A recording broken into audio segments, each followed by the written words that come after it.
Hey folks, well, welcome back once again. I am HarleyDayRider, your good old friend HDR. Just out here for a little ride. Get the engines turned up a little bit, get the tires spun around there a little bit.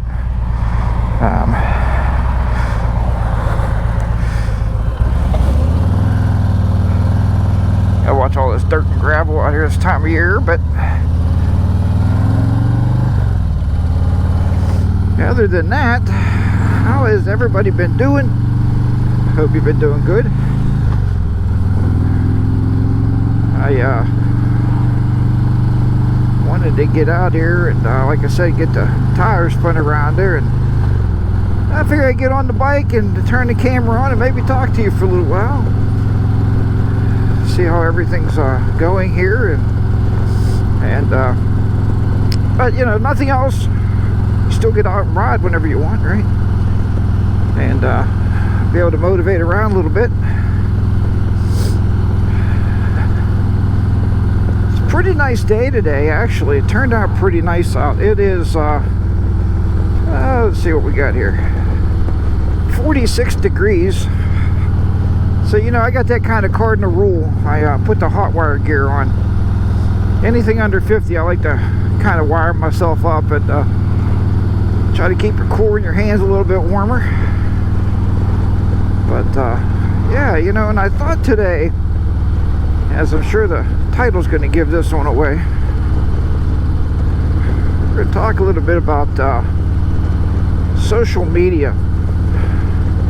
And it's funny because I hear this topic discussed sometimes on YouTube, sometimes with motovloggers, and I think it's interesting, the responses you get and the feedback you get and what people believe in as social media. I've heard a couple YouTubers said, yeah, I don't really get into all that social media, that Facebook and Instagram. But you know what? Honestly, YouTube is one of the biggest and largest social media outlets out there.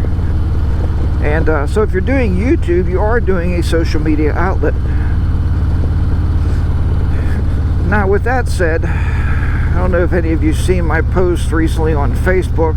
I don't know when it was exactly. I know I put it on Instagram, but I took Facebook off of my phone. And the reason is not a conspiracy theory or anything. I mean, nothing like that. The honestly reason that I took it off of my phone was I was watching a gentleman on YouTube, and if I can find his video, I'll put a link down in the description, and you can watch it, take it for face value, take it for whatever you want. But he was talking about how Facebook in particular, well, he said all social media, but let's say Facebook, and he talked a lot about Google also, but we'll get into that. So Facebook, he talked a lot about how Facebook spends millions of dollars every year, and they have these psychologists working for them, and the psychologists work very closely with the developers. And what they're doing, they're getting into your mind, they're getting into your psyche, to the point where, now think about this, you know, you're looking at Facebook and you're like, oh, I like that. Like I like my hobbies change from time to time, especially like during the winter months. I have different hobbies I like. My Facebook feed would start configuring itself to whatever I'm currently doing. So what they're doing is they have this rule. They're trying to lock you on the platform for the most time possible. I mean, think about that on YouTube. Just think about, like, you're watching one motovlog video, or you're watching a video on, I don't know, cats. Next thing you know, the next video pops up right after that video plays, says, hey, we got more cat videos. Because they're trying to keep you on their platform. The longer they can engage you, and the longer they can entertain you, the longer you're going to stay around. So, but the one main reason I took Facebook off my phone, and I didn't delete my Facebook accounts. I mean, I still have the HarleyDayRider page and the Jack's Tech Corner page. You know, I still have those pages running. But what are you doing, lady? Holy crap. It's actually a younger guy. I figured he'd be riding faster than that, driving faster than that. But the thing is about the whole thing, the reason I took it off is because then they started talking about it can set your mood for the day. And I started thinking, wow, that is so amazingly true. How it can set the mood for the day on Facebook. So what that means, you're reading a Facebook post, you're reading something, and you know, you see something on there and you're like, huh, that's pretty interesting. And or you see something, like sometimes I have one daughter that would post something that would be like depressing. Well, that would set my mood for the whole day. I'd be depressed the whole day. So I took that with a grain of salt, and I figured I'm gonna take it off my phone. I only look at it now maybe twice a week. I might peek to see what's going on my iPad. It's definitely not on my phone anymore. So yeah, I'll look at it on my iPad and check it out a couple times a week to see what's going on, or see if any of you guys are trying to get a hold of me. And I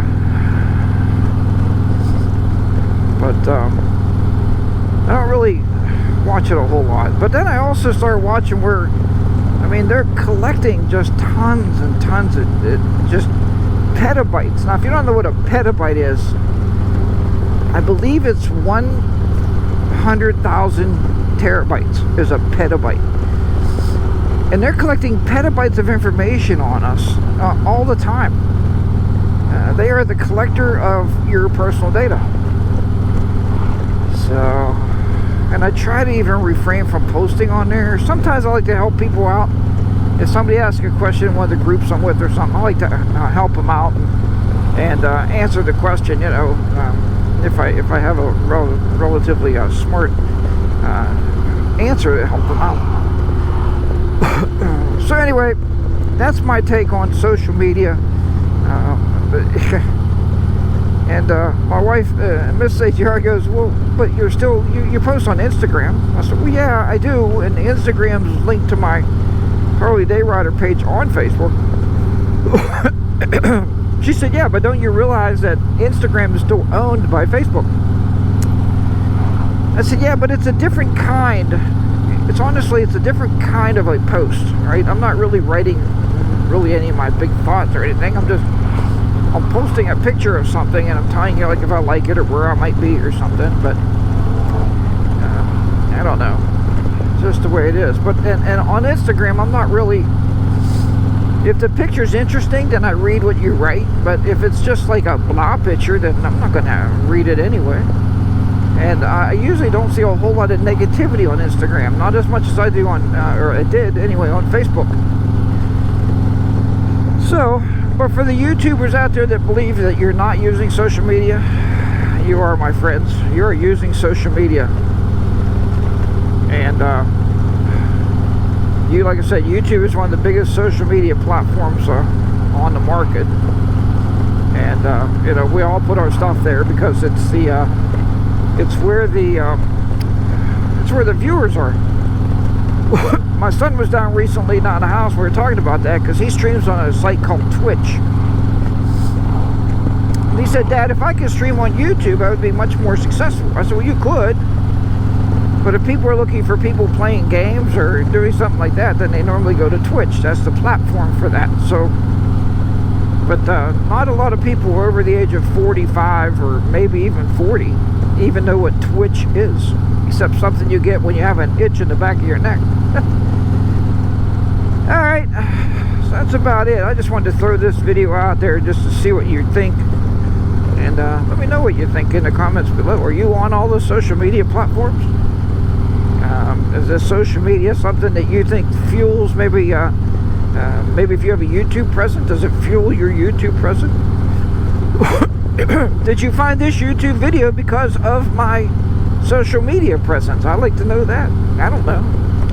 Or did you find HarleyDayRider in general? You know, the good old HDR there through social media. Or simply find me on YouTube.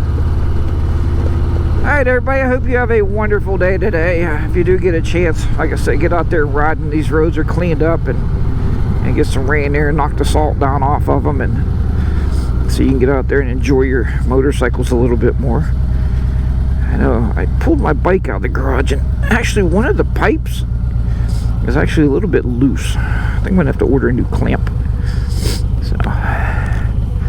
So hopefully it doesn't go anywhere as I cruise down the highway here. That would be very bad, to lose a pipe when you're at speed. But I don't think it can really slide back if it's hooked to those other brackets there. So yep, I need to do a better 20-point inspection before I take the bike out of the garage. And that would be pretty smart of me, I would think. But I'm just kind of battling until I get through this light. Alright, there we go. Get down here and get on the highway.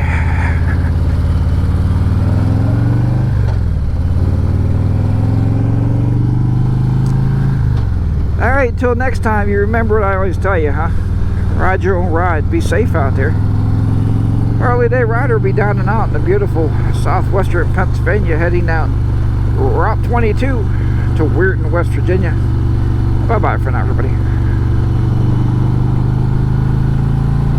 Get the motors running, head out on the highway, looking for adventures, and whatever goes my way. Later.